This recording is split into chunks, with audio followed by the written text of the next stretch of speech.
One of the interesting things that you see when you speak to people who are survivors of the ravages of the massacre of October 7th is that a lot of them have put on tattoos on their forearms with the date. I'm sitting here today with Shar Shnurman from Kfar Aza, and he has a really interesting story.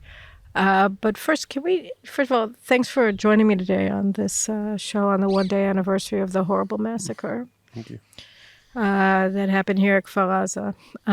And can you talk to me a little bit about what made you decide to put that marking on your arm? You know, the last time that someone put a number on a Jewish, it was against his will, 80 years ago, a little bit more. And when we go out and saw what happened, I say I must to talk with my people, say to them, something awful happened here. And I talk with a survivor that came from the States, and she said to me, a survivor from the Holocaust, that what happened here, it's even worse than what happened in the Holocaust, because now we have an army. And she said to me, you must to put the date. And it was four weeks after the event. And I say, no, I'm not going to put a number on my hand. And after that, I thought about it and I said, oh, she's right. We must to talk. We must to show what happened. And everybody that knows the Jewish people knows that the number usually is on the outside of the hand. I put it inside. It just remember to the people what happened then and what happened now. It's in the end, it's almost the same. It's just smaller, but the same. Someone tried to kill Jewish because he's a Jewish.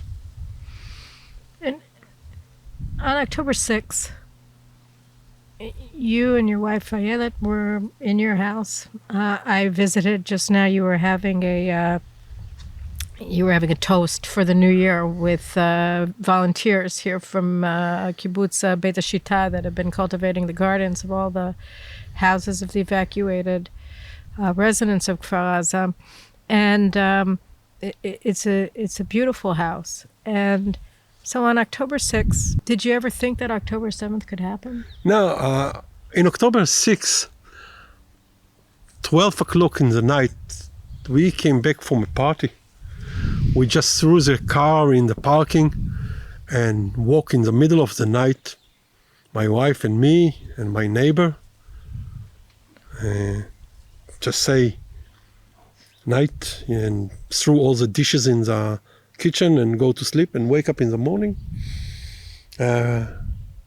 For a new day, it's a new good day. We have coffee in the porch. Nothing to think about it. No one can imagine something like this. And even when we wake up in the morning, in 6 o'clock, we have the coffee. Nothing. It started in a second. It was a barrage of missiles. It was so many that my wife and me decided to go to the safe room, what we usually don't do. And we went into the safe room. And then we got a message from the kibbutz to start to lock the window and to start to close the door, something that we never had before. Usually we go inside the safe room, 10 minutes, 20 minutes. We go out, see what happened. And then we start to hear the shoot. And we start to hear Arabic. And then we got the last call from the kibbutz. It was in 7:04. They say that you're not allowed to go out from the safe room. That's something that never happened before. Had you locked all the windows and the doors by then? We locked the windows You can lock the door in the safe room. No, but outside of your house. Yeah, but it's a lock that you can kick it in a. It's nothing. So we went into the safe room in almost immediately in 6:30. When I start to hear the Arabic, I understand what happened. I say to my wife, we have to charge the phone because it's something different. I don't know what's going to happen, but it's different from normal time. So we charge the phone and we start to try to talk with people that was outside. No one know what happened in this time. After a few minutes, we got a call from my next door neighbor that he wasn't at home, only his wife was at home. And he asked me if I can look after his wife because she doesn't answer the phone. My wife say, I go out to see something. I say to her, no, you can go out. We heard the Arabic speaking, we heard the shooting. I say, I go out. Took with me a pocket knife. That's the only weapon that we had at home. And I go out and I find my neighbor after she was murdered. 2-3 minutes after she was murdered. Just check the pulse to see if I can help in any way. When I understand that I can do nothing, I came back home. I say to my wife. She couldn't believe it. No one can believe it. But very fast, electricity fell. We left only with a phone. And all what we know on this day, it's from what we hear outside, what we saw when I go a little bit, few times outside, and from what we heard about it in the phone. And all this day, we thought that someone tell lies because it doesn't make sense that something like this happened in Israel. They all the time say more and more people get killed, more and more this, more. And how can it be that it's Israel? We are less than a hour and a half from Tel Aviv. Where the army are? And my wife asks me every half an hour, where's the army? I say, I don't know. They come to your house? I didn't see any bullets about the your terrorists house. didn't get to my house. They get to the next door. Right. Next door. They passed over you. They passed my house for my like.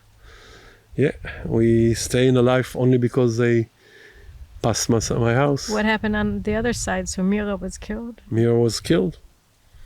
And on the other side? This is my second side. Mira is the second side of me. And the second side of my house, it's family was getting burned. The next house near to me, an old lady getting killed. Around my house, 7 people get killed in less than 15 meters. Most of them, I don't know when when they've been murdered, but most of the murder in my neighbor was early in the morning. After that, we just hide in the safe room until the army come to take us. How long was that?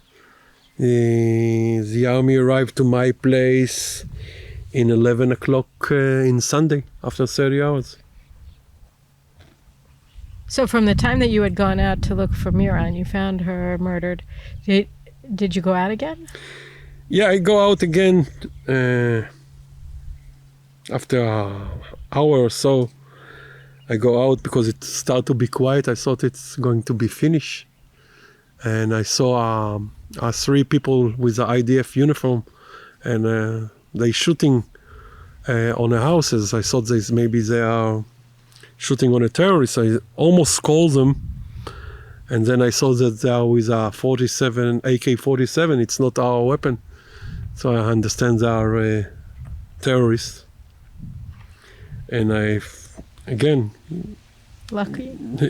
Yeah, the luck, my luck, no one get inside my house, even that in the night they sat on my porch. Really? Yeah, we heard them.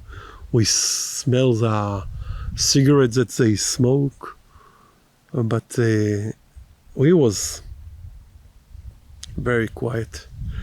My wife and me talk one each other with a message on the phone. We didn't talk one each other, even that we was, on a bed or inside a safe room.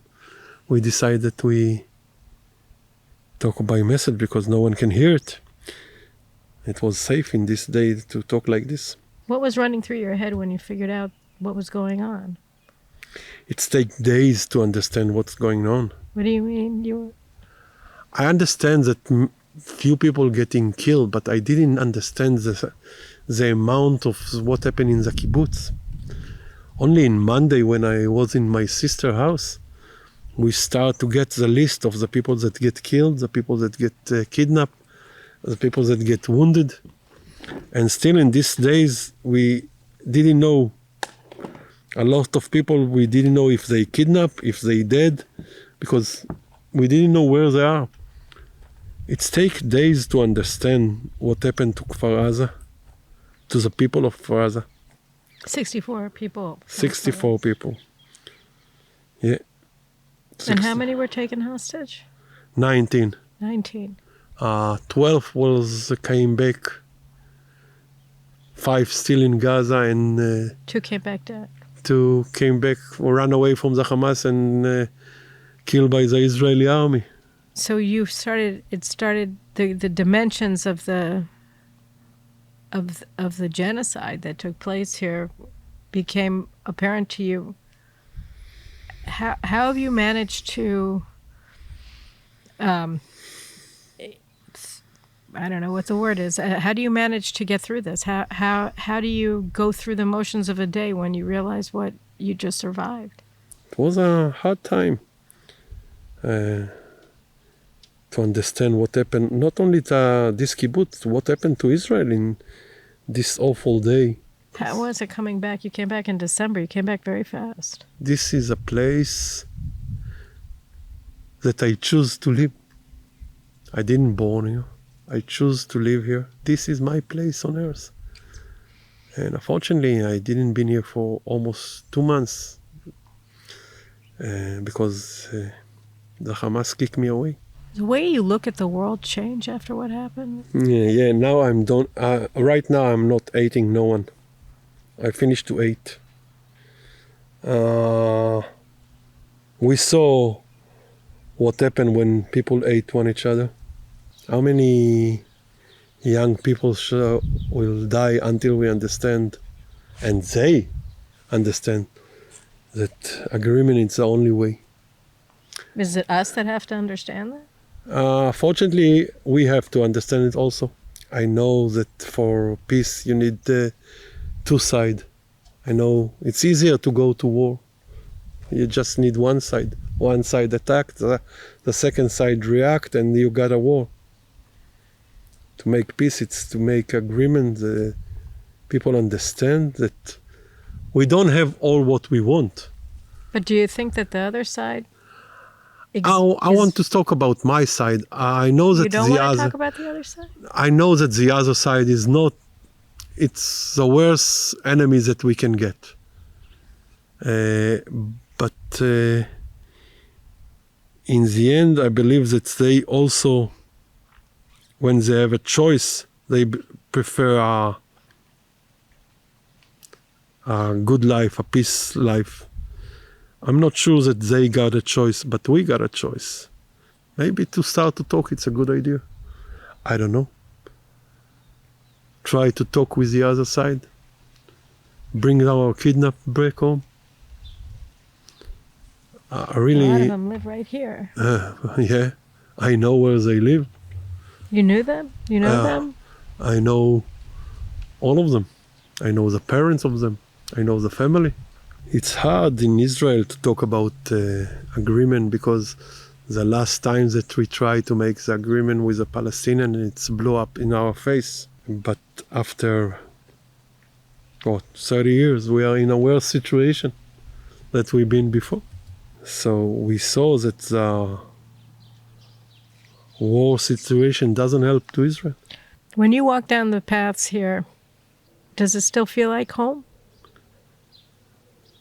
It's always feel like home. Israel, it's my home. Kibbutz Kfar Aza, it's my home. Do you feel even more attached now, or just the same? Nothing changed? Of course that I'm more attached to Kfar Aza right now. You know, before the event, I say, oh, we can go to live in north of Greece half a year and in Kfar Aza half a year. I believe that now we probably stay in Kfar Aza. I'm not going to north of Greece. You know, this place is scroll under your skin after this event. You say, no one threw me again for my house. I'm going to stick in this land. I'm not going to move until we build Kfar Aza again. And when we finish to build it, it will be such a good place to live that no one will want to leave this place.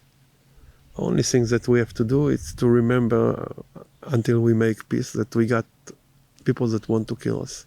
Nitzan Lipshan, it was our municipal mayor, he said that this place is 95% heaven and 5% hell. And I hope that in a few years from now it will be 98, 99% heaven and only 1 or 2% hell. And slowly by slowly it's come back to be the beautiful place and the beautiful people that live here before. Well, Shachar, I think that's a good wish. I think it's also one we can achieve. I wish you a very good year ahead. Yeah. Is there something you wish for the next year? Do you want to share before we end? You know, we just say we hope that the next year going to be a boring year.